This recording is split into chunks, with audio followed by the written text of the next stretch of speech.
Welcome to the All Things Financial Podcast. My name is Trey Peterson with my business partner, Yelisey Coots. Today's episode, we're going to be talking about the big question that I get DM'd, I get emailed, I get asked so often. Trey, as an entrepreneur, as a business owner, is college still worth it? The $100,000 question for many of you.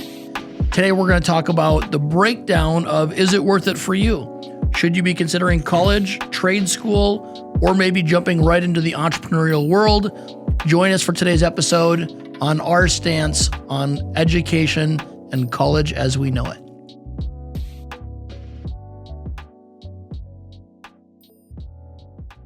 Welcome back to All Things Financial. Trey Peterson and Yelisey Coots. And today we're talking about one of the questions that we get asked so often: is college worth it? The $100,000 plus question. And I love this question because I think the answer depends, and we're going to talk about a variety of answers that determine if that's your next step. At All Things Financial, our goal is to help you retire once so you can retire well. But today we're going to focus on the question, is college still worth it? I love this question. And the reason I love this question is because the cost of education has gone up significantly. The world is always changing. In fact, it reminds me, Yelisey, when we were at Oral Roberts University in Tulsa, Oklahoma, back in 2007 to 2011. In 2008, I had a friend of mine that he pulled me aside and he said, "Hey, Trey," he goes, "I know you're a financial guy. Know you're a business guy." He said, "I just started dating this gal." He said, "I found out that she has over $100,000 of debt." And he said, "What do you think I should do?" And I said, "Well, it depends." I said, "What is her major?" And he said, "Well, her major is dance." And I said, run as fast as you can. And the reason I say that is, I said, this has nothing to do with dance. I said, what it has to do with is she's borrowed over $100,000 for a degree from a school that's probably at the very bottom in the country for dance. And so we're going to dive into it today. But one of the things that we're going to talk about is the cost of your education going to be an investment in your career? And there's a lot of variables. Let's dive in. Yelisey, what are your thoughts? It was worth it for me. I can tell you that. Was it just because you met me, or were there? Well, so I would say that. Because for me, yeah, I met you because of it. Well, that's what I would say too. Your friendship was worth more than $100,000. Outside from the friendship, just like, you can talk about like the indirect process of how I met my wife and the business that we have and just how connected our families are. And all of that happened from one relationship. But what I would say is, like, if I'm giving somebody advice, like, I don't want to give them advice based on my one relationship that really actually affected so many other areas of my life. Me too. But you would just look at, if you look at statistically, how many dollars is this going to cost? On average, if I want a 4-year degree, is there a need for a 4-year degree? Or if you're saddled in, with debt for the first decade of your life and you can't get started on the things that most of us want to do, like raising a family, buying your first house. These are all things that many people have had to delay because they're contending with their student loan payments. So I don't know. Statistically, for me, it was absolutely worth it. I can point to a million things that gave me value and helped me to further and advance my life. On average, I don't know. Like, if my kid were to ask me at the age of 18, should I go? I think it would depend on the kid. Yeah, it does depend on the kid. When someone asks me, Trey, should I go to college? Should my kid go to college? My first response is almost always probably. And the reason for that is, I think when we think about college, a lot of the times what people are really complaining about is, does that certificate still carry the weight and the value that it used to? And is it still worth the cost? Because the cost has significantly gone up. What's interesting is, right now we just looked up some stats. According to U.S. News, a public in-state school costs about $11,300 and some change per year. A public out-of-state school is a little over $25,400. But a private school, like the school that you and I went to, is close to $45,000. So the first thing I would say is, before you decide where to go to school, decide, is college for me? Now, the reason I would say probably is because when I think of college, I think of not just the degree you get, but the 4 to 5 years that you spend choosing to become the person that you're going to be. And I think in the entrepreneurial world, a lot of people would say, well, why would you pay for a degree when you can just get started in business? What no one's really talking about is only 4% of the population are successful entrepreneurs. And so if we're telling everybody, hey, you can be a business owner, you can build this successful organization or be an influencer, you don't need to go to college. But statistically, only 4% of people have the ability to do so. We're misleading people. The other thing that the business owner isn't going to tell you, that might be the advice that they're sharing, but I guarantee you that that business owner, when he's going through, he or she, or they're going through their hiring process, I guarantee you they're thinning the herd based on college degrees. Starting with because you have so many people that are coming in. You have 100 or maybe more. You're looking at all these resumes. You're probably just going to toss all the ones that don't have a 4-year education. You are. Because what does a degree say? Here's what it says to me as a business owner. It's some type of qualifier at a minimum. It might not say anything, but it tells me that they spent 4 years being disciplined, completing tasks, working as a team member, where one of the things I would say, not always the case, some of my most successful friends did not attend college or even anything beyond high school. But I would say a lot of the times when I've worked with people that did not go to college, there are missing pieces that I notice that they didn't fill in the gaps. Right. So my first response is, should I go to college? The answer is probably. However, count the cost, know where you're going to go, and have an idea of, am I going to end up in a field that I can pay this off during college or within a reasonable amount of time? So let's jump in, framing the question, should I go to college? If so, what questions do I need to ask? My folks are from Ukraine. I've talked about this a lot. So they grew up working with their hands. And for them, like getting a job that didn't require you to work so hard, that was the dream, right? And maybe they couldn't attain it for themselves, but they wanted that for me. Work with your mind instead of your hands. Exactly. But I think that was also a big push. Like you look at like millennials, like everyone wants to go get a white collar job.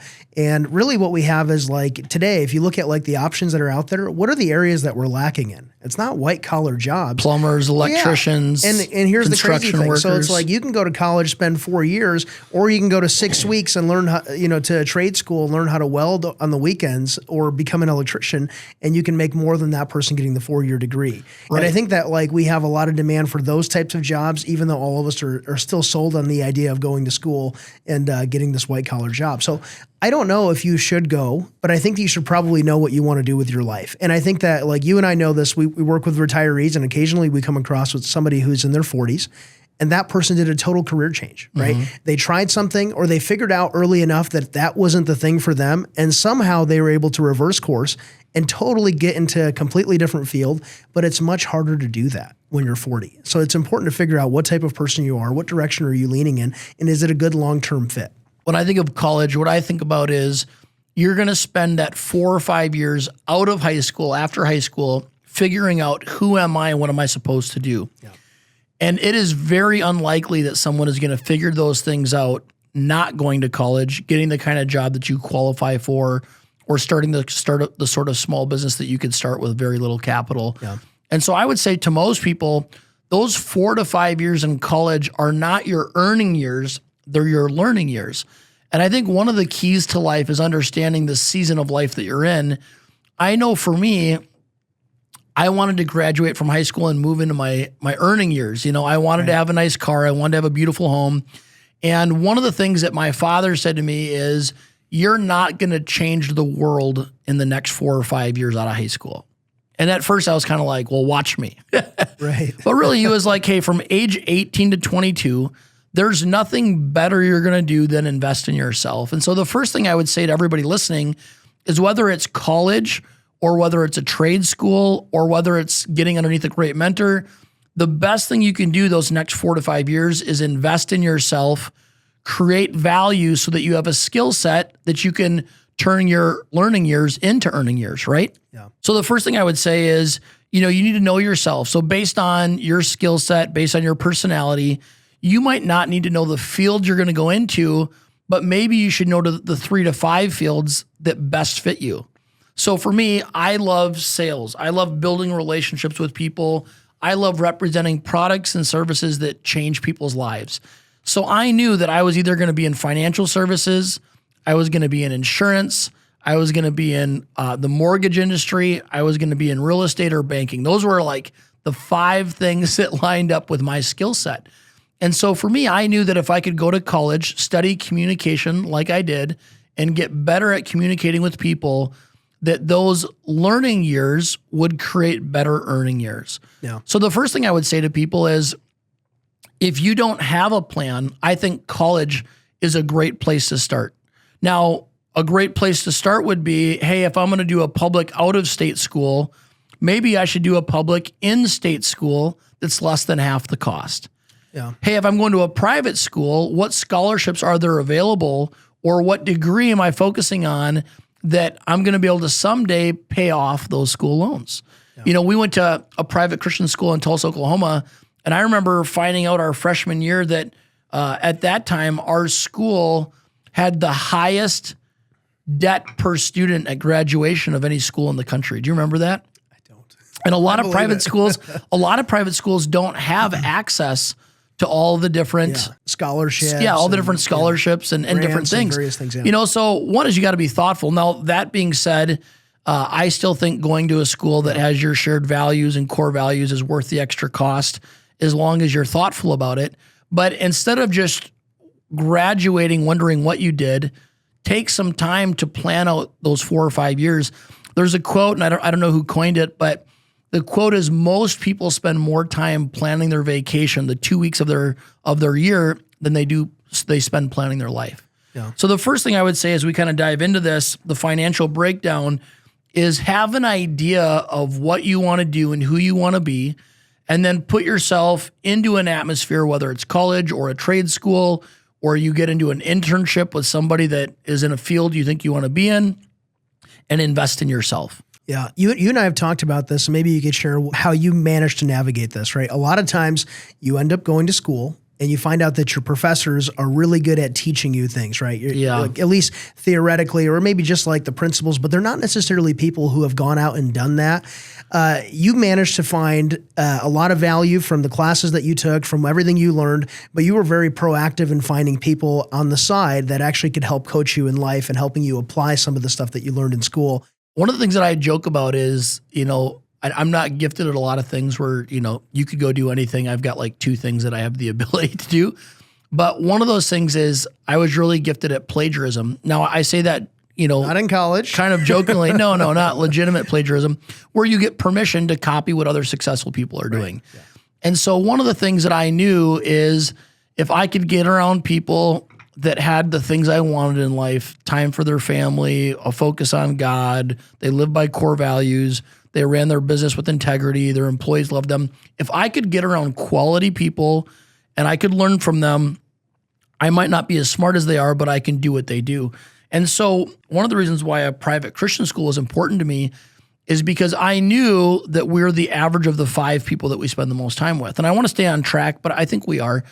And I knew that for me to get around other people that had good core values, they lived with integrity, they cared more about doing good than they did making money, even though making money is important, that I would spend those 4 or 5 years surrounded by people that would help me become the person that I wanted to be. And so one of the keys to life, I think, is having great coaches. One of that would be great coaching in sports, great coaching as a professor. But then a lot of people, once they come out of school, they never have a coach or a mentor again unless they get lucky and they have a great manager. And so one of the things I would say is college worth it? One is I would say you should choose to be a lifelong learner. So whether it's through reading books or great mentors, you should always be learning. But I think college is worth the investment because you're not going to do anything in those 4 or 5 years, most likely, that's going to get you around better people if you're thoughtful and around different ways to think than the way that you grew up. I mean, that's a good answer because I know that there's guys that I went to school with that I wouldn't hire them at all. Right? Like, I mean, whether I've had interactions with them or maybe group projects with them, it doesn't guarantee anything. And really it's more so about being someone who's used to being proactive, that, you know, that like, it's not just going to school, right? That's not just checking a specific box, but you actually have to make the best of that. And really a lot of that work happens on the side, whether you're proactive in looking for coaching or anything else, you know? Well, I think too, you know, it's so funny. Everybody always says they talk about the cost of going to college. You know what they don't talk about? The cost of not going to college. And I think in life, what you have to realize is that everything has a cost. Yeah. And when you and I looked at college, it's obvious we decided that the cost was greater of not going to college than the cost of going to college. Yeah. Well, we didn't have the options that people have today. Today, you could be a TikTok sensation. You can make a lot of money doing that, Yeah, right? probably wouldn't have been you or me though. No. Yeah, so you could just be an influencer and post from your bedroom, Well, if you look, really what we're talking about, just like we do in the financial services world every day, is what is the return on the investment? And when you and I look at what we paid for college through the industry that we're in, the relationships we've built, and the company that we've built, our cost of college has paid us back over and over again. Yeah. And, we're only 12 years out of college, or what would it be now? 2011, 14 years. 12 years. So if you think about it, and you did your master's, but if you think about that, so in 14 years, we've seen a return multiple times, plus we have the rest of our life. So I think one of the things a lot of young people don't do is, well, they look at the cost of college. They don't look at the cost of not going to college. Yeah. And they don't calculate the return. And one of the things that you and I see every week, if not close to every day, is people that went to college almost always made more money every year than those that didn't go to college. On average. And because all of us, you can just think of like somebody, you can point to anyone, right, who didn't go to college, who's far more successful than you and I may ever be. Right. There's always going to be examples like that, and I think that there's a stat here that's very interesting, but people who currently have student loans, people who actually went to college, only 35% of them think the costs are larger than the benefits that they gained. Wow. Yeah, so a lot of people don't, and I think it really just comes down to, it's like college is not going to solve your problems. I'd rather be someone who's proactive, who's aggressively getting after my career, making all the right decisions, not having gone to college. There's a better chance that person will be successful. Right. But I do think on average, what college does provide, at least for me, someone like me, I needed it, right? For me, it helped me to develop good study habits. There were times when I was so overwhelmed and I had to pick and choose which assignments I would do, which class I would dedicate more time to, because I didn't have time for all of that. Right. And it makes you have these decisions, like you said, working with a team well. It stressed me in ways that I needed to go through at that time. I'd rather do that in my in my late teens, early 20s than now when I have a family and kids. Yeah. And I just think it prepares you for some of the, just the hardships that everyone goes through anyways, throughout a career. Yeah, I agree with you. Point number 3 to the financial breakdown, the hidden costs and benefits. Number 1, networking opportunities. Man, one of the things I'm so thankful for is that I did college on purpose. So, when I think about that, obviously we met in college. We've built a great business. We balance each other well. But I also have built a handful of other relationships that I look at them, and it's like I never would have met these quality people had I not attended college. Not that it cost me to meet them, but it cost me to be in the rooms where I met them. So some of the hidden costs or benefits, as I should say, is the benefit of being in a place where there's others that are driven, goal-oriented, and they have a vision for their life. Had you and I not paid to go to RU, we wouldn't have met. And I'm sure we both would have been okay either way, but we're probably better together. And so one of the things that I would share is that there are hidden benefits of investing in yourself, and whether it's trade school, whether it's getting a master's degree, getting a doctorate degree, getting your PhD, a lot of the greatest stories of successful people I know is they met or they got into what we would call an alignment with somebody else that they met in a room of somebody that was investing in themselves. Yeah. And so I would just say a good kind of a takeaway on education is one of the hidden costs of paying to improve yourself and paying to learn is getting in a room with people who are also paying to learn and improve themselves. And it's very likely that the college you go to, the trade school that you end up in, that MBA class that you're a part of, you either get hired, you hire, or you start something with somebody that you never would have known because you were in the room. Yeah. What would you say to somebody today that would push back on that and say, hey, the traditional cost right now, like you mentioned what it would take to be, for a public university versus a private university. And in some ways you can talk about, hey, it's $50,000 to be in that room per year. Is there a better use of my money? Are there other rooms that I could access for $50,000 a year? Now, obviously, you're not going to have well, it's easy. Subsidized student loans to help you pay for those things. No, I mean, so you and I have a friend, right? And he probably would be great with us saying his name, Dr. Alex, right? Dr. Alex Spinozo. Follow him on Instagram, actually. He's got a great page.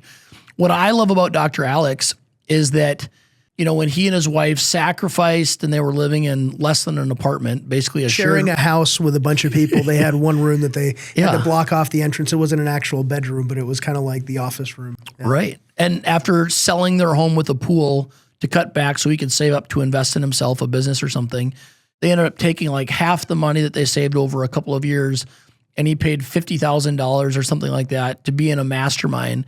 And somebody might go, that's insane. You spent 2 years, you sacrificed to be in that room. Well, he ended up meeting a business partner, and now they own, 40 plus medical men's spas.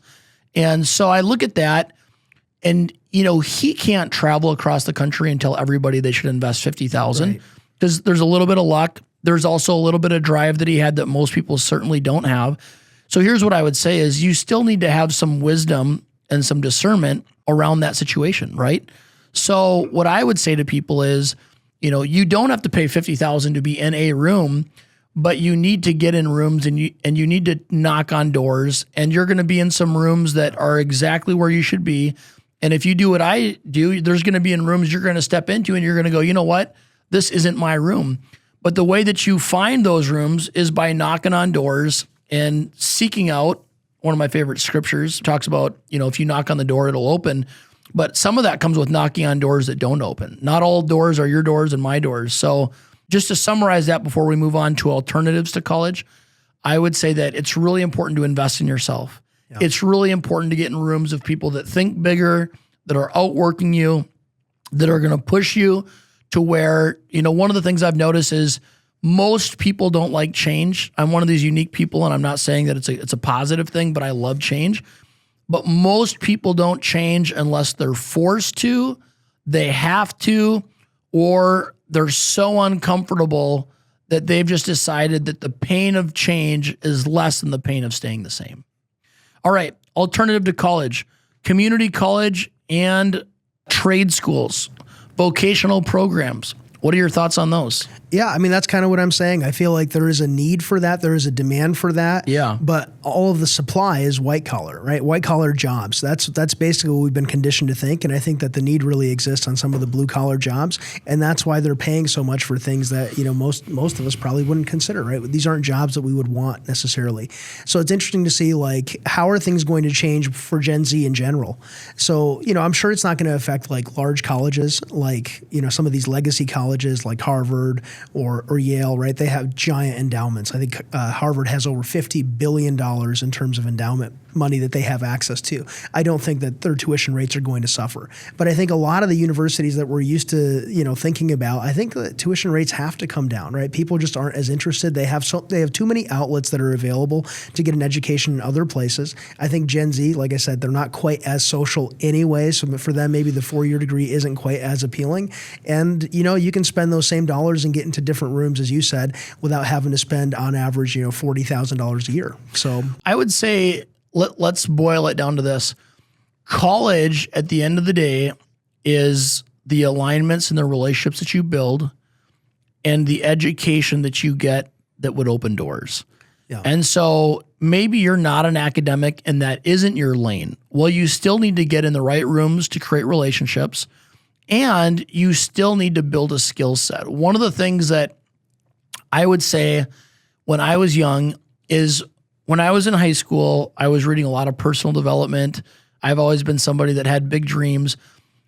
One of the funny things is I thought I was already the person that could achieve those things.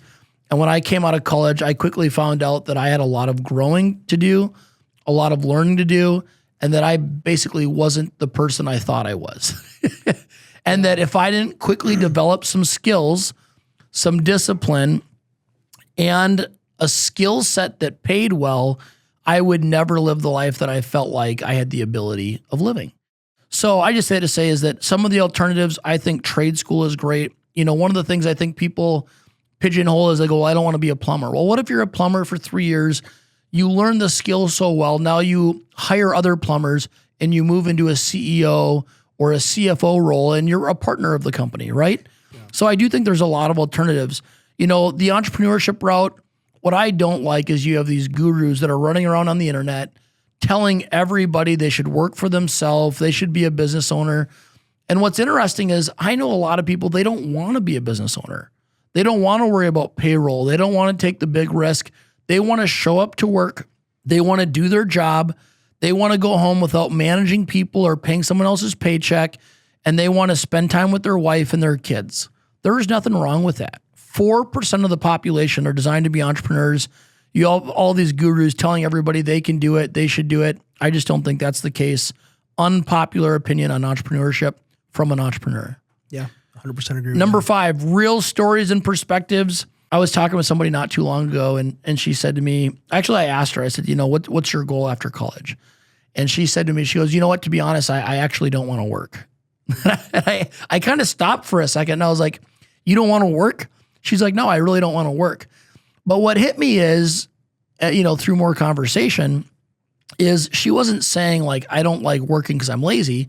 She was saying, I want to be a mom. I want to raise kids, which you and I know, people that have kids, that is a very challenging job because it's 24/7. It doesn't end. It wasn't a negative that she doesn't want to work. She just knows she wants to be a stay-at-home mom and a great wife.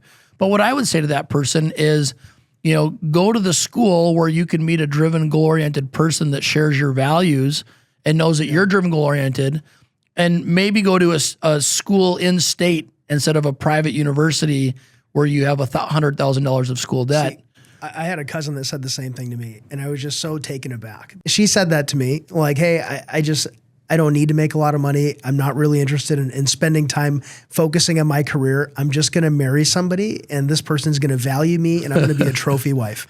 Yeah. And I thought, this seems wrong. Like, hold on, you're pursuing somebody, and that person has to have at least the potential to financially meet whatever your goals and expectations are. Yeah. It just seems wrong. Like that shouldn't be how we choose each other, how we choose your partner for the rest of your life based on their, I'm sure there's other things that go into it, but I'm like, no, be self-sufficient, develop the skills, knowing that, hey, you know what, you might end up being a stay-at-home mom, but eventually the kids are out of the house anyways. Right. And we find that a lot of women end up having productive, awesome careers after the kids are out of the house. And actually, they end up outperforming their husbands that have been in the workforce for all that time anyways. Like, that's not an uncommon occurrence. Yeah. So I don't know. I felt like, I don't know. I get what you're saying, and I had a similar experience, but. So let's give some quick financial tips as we wrap up. So number 1, before you decide where to go to college and if you're going to college, have an idea of what you want to do. And if the cost of college can be outweighed by the increase in salary based on the field that you choose. I think that's number 1. Number 2 is before you choose a random college, like a private university, and if you want to do something like psychology as an undergrad, but not get your master's in psychology, maybe consider an in-state public school that's a fourth of the cost of a private school. So be thoughtful, be intentional, make good life decisions with wisdom. The other one I was thinking about is scholarships. I'll never forget, my father had said to me, hey, check out every scholarship. And all I thought was, academic scholarships. And he's like, man, there's so many different ones. And I applied for some that were non-academic, and I ended up with more scholarships than many of my friends that had a much higher GPA just because I sought them out. So be aware of what's out there, pursue it, apply for it. You don't know what could happen. And then number 4 is your ROI, right? So what is going to be the return on your investment? Right. Just don't randomly pick a school. Don't just go to a college because it's your dream school. What is this going to cost you over the next 4 years? Or if you continue 6 years, or if you continue 8 years, and do you have a way to pay it back? And how does that compare with the other options and other colleges that you've laid out? Because you might be spending twice as much on a degree that functions in the same way. Yeah. Other financial tips related to college, education, someone's in high school or they've got a son or a grandson or a daughter or a granddaughter. What other financial tips do you have for them regarding education? I just want to piggyback on one of the ones you mentioned. So like there very well might end up being that intangible benefit, right? Where you end up meeting somebody in college the way you and I met, where we can say, hey, how do you put a price on that ahead of time? And I would say that can very well happen. It's possible that you have these benefits that you can't really calculate ahead of time, but you don't want to make giant decisions like that based on the chance of something like that happening. Yeah. Now, there's a good chance you'll meet people in school that could end up furthering your career, but there's also a good chance you won't. Right. So you don't want to make that decision based on that alone, even though that is absolutely a very possible thing that could happen. So anyways, I would just say that, as a rule, make your decisions based on like tangible stuff. You know that, hey, this is the career path. I'm choosing something like, I don't know, maybe robotics engineering or something that really is going to give me a path, even though something like that, right, within 4 years changes very much, right? There's an argument to be made. How valuable is the information that I'm learning in areas where technology is just changing at a very fast pace?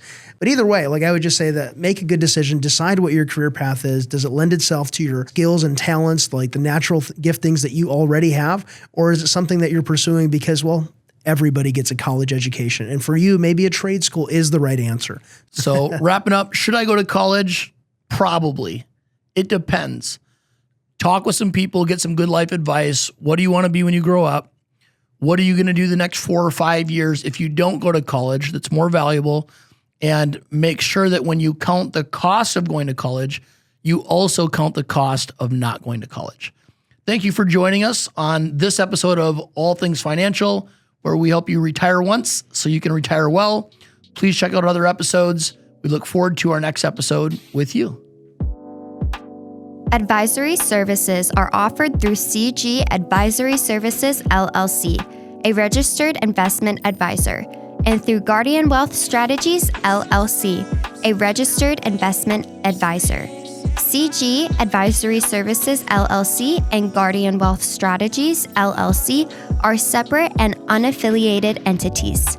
The topics discussed on this podcast are for educational purposes only and are not intended to be investment advice or recommendations.